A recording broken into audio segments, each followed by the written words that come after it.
সাগর উত্তাল, কুতুবদিয়া দ্বীপের পথে রওনা করলাম বুট দিয়ে। বৃষ্টি পড়ছে।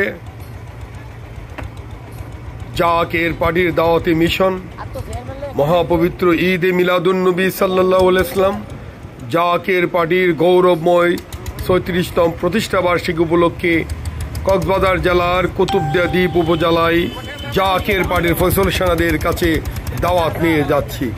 হে মহান মালিক, আপনি আমাকে কুতুবদিয়া দ্বীপে পৌঁছে দিবেন। বিপদ আপদ যা কিছু আছে সব থেকে আমাকে হেফাজত করুন। সাগর উত্তাল, তার মাঝে পাড়ি দিয়ে যাচ্ছি জাকের পার্টির হুসাইনি জান্ডা উড়িয়ে। কবুল করেন হে মহান মালিক। জাকের পার্টি পার্বত্য চট্টগ্রাম সাংগঠনিক বিভাগের পক্ষ থেকে কক্সবাজার জেলার সকল সংগ্রামী শ্রমজীবী মেহনতি মানুষ জাকের পার্টির ফয়সল সেনাদেরকে জানাই লাল গোলাপ শুভেচ্ছা, লাল গোলাপ শুভেচ্ছা।